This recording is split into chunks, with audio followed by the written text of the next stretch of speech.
আসসালামু আলাইকুম প্রিয় বন্ধুরা, সবাই কেমন আছেন? আশা করি সবাই ভালো আছেন। এই যে দেখছেন রুই মাছ, এটা বাজার থেকে আমার ছেলে বাজার করে নিয়ে আসছে। তো এই যে ফ্রেশ কি সুন্দর টাটকা টমেটো আর নিয়ে আসছে এই যে মুরগি। তো আজকে রান্না করব, বোমা রান্না করবে কচুর ছড়া দিয়ে, রুই মাছের মাথা আর রুই মাছ দিয়ে।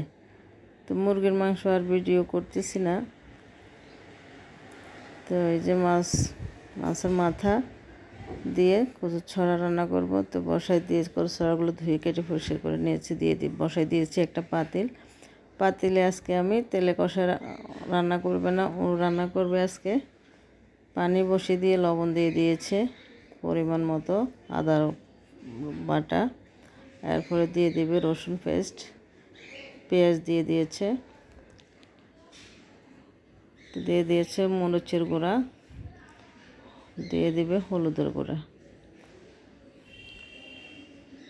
তো হলুদের গুঁড়া দিয়ে দিলাম, দিয়ে পানিটা বলক আসছে, দিয়ে দিয়েছি মাছের মাথাটা।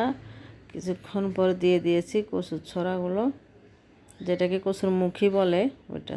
তো এটা বলক আসছে, এটা সিদ্ধ হওয়া পর্যন্ত রান্না করব। এরপরে তেল দিয়ে পেঁয়াজ রসুন দিয়ে বাগার দিয়ে দেব। তো এই যে এটুকু প্রায় হয়ে আসছে, এখন একটা নামিয়ে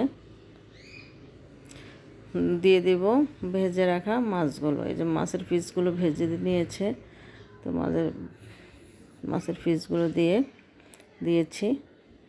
তো ওইদিকে আরেকটা পাতিলে সবজি রান্না করব, সেটা বসিয়ে দেব। তো এখানে দিয়ে দিয়েছি কিছু টমেটো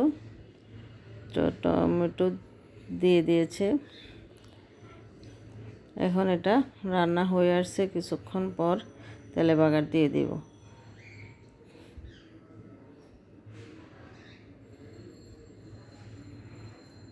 তো এই যে ফাইনালি মাছগুলো দেওয়া হয়ে গেছে, দিয়ে নেড়ে ছেড়ে আরও কিছুক্ষণ রান্না করব।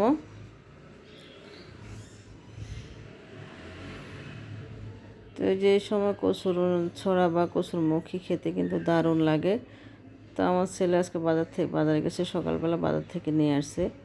এরপরে খালা কেটে কুটে ধুয়ে পরিষ্কার করে গিয়েছে। তো এখন আমি এটাকে বাগার দিয়ে দিয়েছি। তো অফ ক্যামেরায় বাগার দিয়ে দিয়েছি।